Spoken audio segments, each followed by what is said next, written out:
Welcome back. In the previous lecture, we had covered break statement. In this lecture, we will cover continue and return statements. Let's start with continue statement. The continue statement skips the current iteration of the loop and jumps to the next iteration. In case of for loop, when Java runtime encounters a continue statement, it skips the rest of the statement and it moves the control to the step expression so that the next iteration can be executed.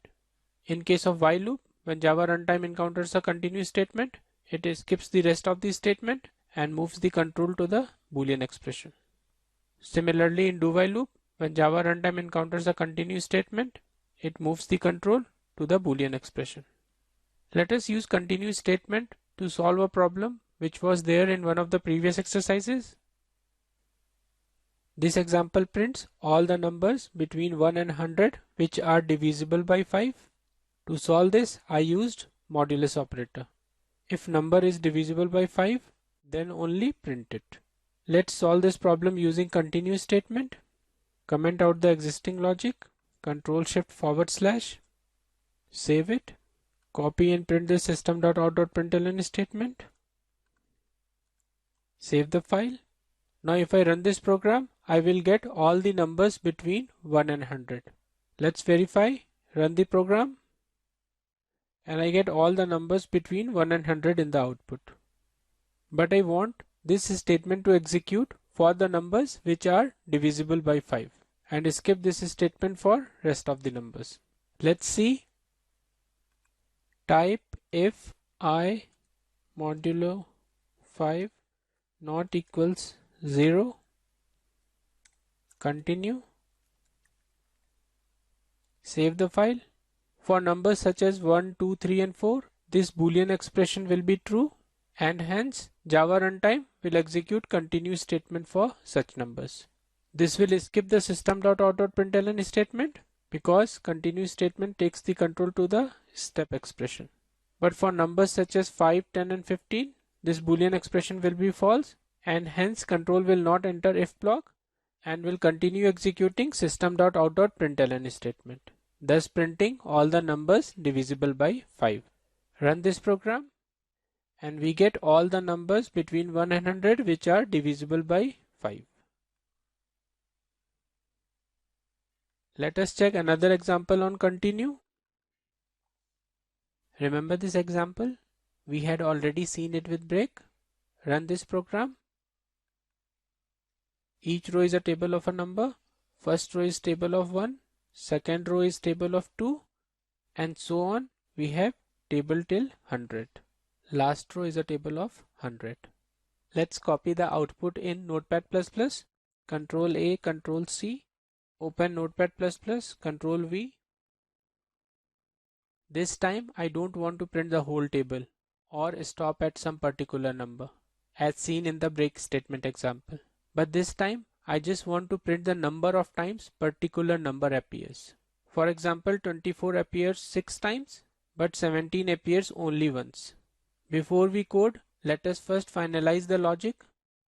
If number 24 is there in a row, then rest of the numbers of that row can be skipped, which means remaining columns can be skipped. So in this case, number 24 is there, so these numbers can be skipped for the same row. Let's implement this logic. Delete both the system.out.println statement because I don't want to print the whole table. Press Ctrl D.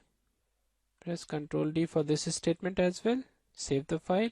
Now define a variable to store the number we are looking for. Int search for num.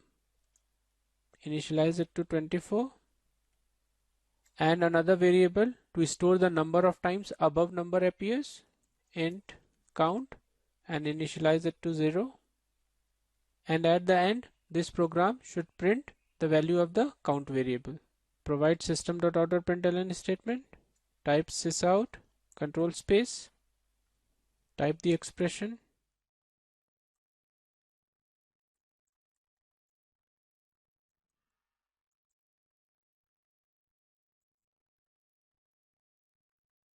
Save the file. This expression will concatenate the variable values with the strings we provided. So suppose we are searching for 24. So the output will be 24 appears 6 times. If search for num variable is 17, then the output will be 17 appears 1 times, and so on. Let us now write the logic to increment count variable. Now we want to increment the count variable if number matches search for num variable. Type the logic if num double equals search for num, opening curly bracket, press enter, and then count plus plus. Let's go back to notepad plus plus. Now if we found the number in particular row, then skip the remaining elements and continue with the next row, which means continue with the outer loop, as outer loop is for rows.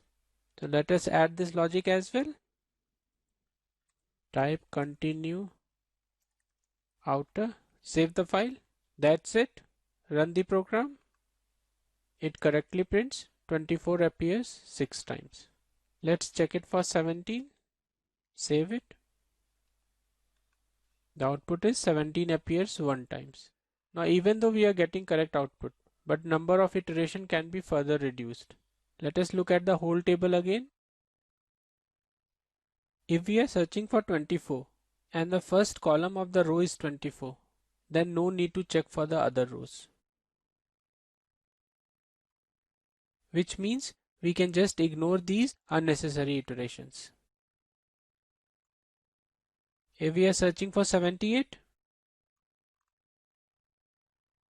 it is appearing 4 times.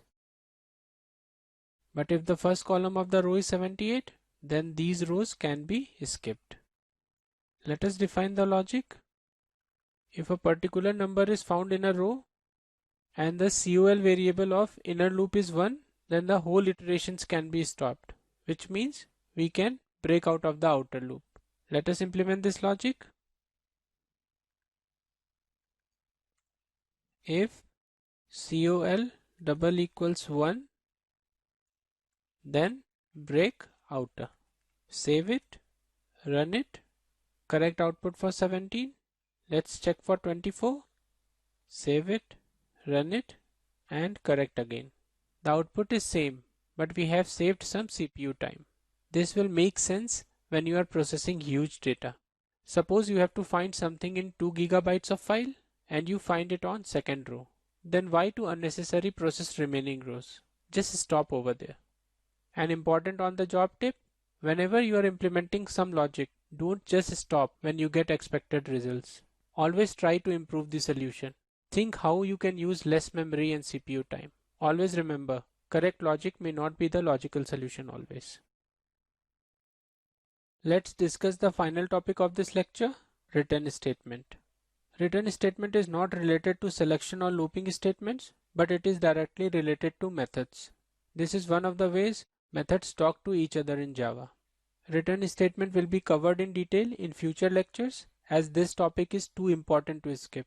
But just to give you an idea what happens when return statement is encountered by Java runtime. Return statement returns the callback to the calling method. In our case, we are still writing our codes in main method, and who calls the main method?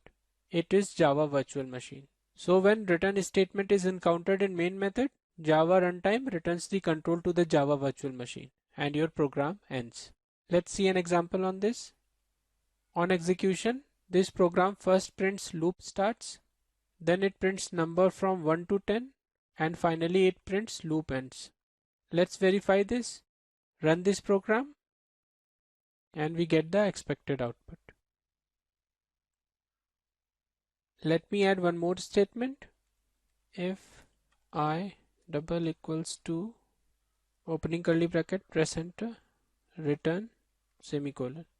Save it. What will be the output in this case? On executing this program, Java runtime enters the main method as JVM calls it. It first prints loop starts and it starts executing the loop. In first iteration, the value of I is 1, so first iteration prints 1. Boolean check of if is false, as 1 double equals to 2 is false. Return statement is not executed and the control goes to the step expression. I becomes 2. In the second iteration, 2 is printed onto the console Now this Boolean expression evaluates to true, as 2 double equals to 2 is true. The control goes inside if block and executes return statement. This returns the control back to the JVM and program ends without executing remaining iteration of the loop and any statement outside the loop. Let's verify it, run it, and we get expected output. With this, we have come to an end. This is the last topic we covered in this section. Don't skip to next section until you solve all the exercises and attempt all the quiz questions. All the best, and I will see you in the next section.